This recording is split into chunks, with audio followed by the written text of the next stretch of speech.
I'm Johnnie Carswell. I'm retired from the state of North Carolina Department of Public Services.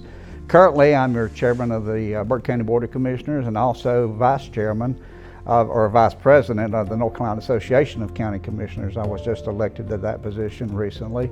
As county commissioner, when COVID was first identified, when the pandemic was first identified, we decided we'd all mask up and do what we should be doing as leaders of the county. And so I masked, and I wore a mask at every meeting I went to. We tested on Thursday, October the 1st. Prior to that, the weekend prior to October the 1st, Brenda, my wife, started to get feeling bad. On Friday evening, we were at our camper up at the lake, and she started feeling bad, said she was getting a headache, just a really bad headache. Well, Saturday, I started getting a really bad headache. I can't wrap myself around it, just how everybody feels different. Everybody has different symptoms. Fortunately, we got with Dr. Roger Hill, who was our physician at the time. Okay, now that you've tested positive and everything, he said, you're going to be placed in the virtual hospital. And I had heard all of the talk about the virtual hospital, but I didn't realize what it was and what it did. The great thing for us is we got our first call from the virtual hospital.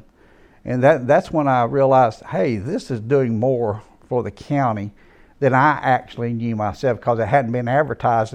We were talking about it, but I just did not delve into it to see what it was really doing. But the first call, I was impressed. Just a series of questions. Have you got this? Have you got this? Did you do this? And it just went on and on. I said, golly gee. And the lady said, listen, there's a lot of people got it, and we're trying to put together to see who suffers from this and who suffers from that. And then we can tell you maybe some of the things that you can do to ease some of the pain and the issues that you're having. So Brenda had a contact person, and I had a contact person. We didn't have the same one. And they stayed in contact with Dr. Hill. So we had just a tripod there between the three of us. When we were not eating, they encouraged us to try to eat, because we'd lost all of our strength, and they was encouraging us, if you can. It affects your psyche a little bit. You start thinking things like, am I going to make it?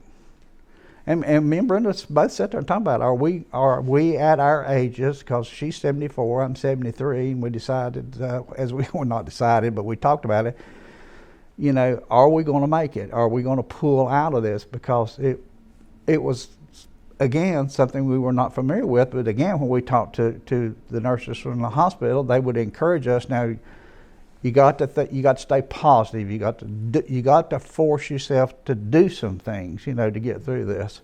We both have been released from the virtual hospital, and Dr. Hill has released us also. And we made that turn, and we're both, thank God, we're getting better. It was just so comforting to know that you had somebody on the other end that was listening, understood, was trying to help. And I know there's other people, I would look at the numbers, there's a lot of people in the virtual hospital, so I'm very, very proud of the fact that was being offered to the citizens of the county. Yeah, I would like to talk specifically to the people in the virtual hospital and give you my personal heartfelt thank you for what you did for me and my wife during this episode. Your understanding, your caring, your sincere caring for us will be most appreciated, and I won't forget that. And I hope other people that are in the hospital think the same way that I do, and I do appreciate it.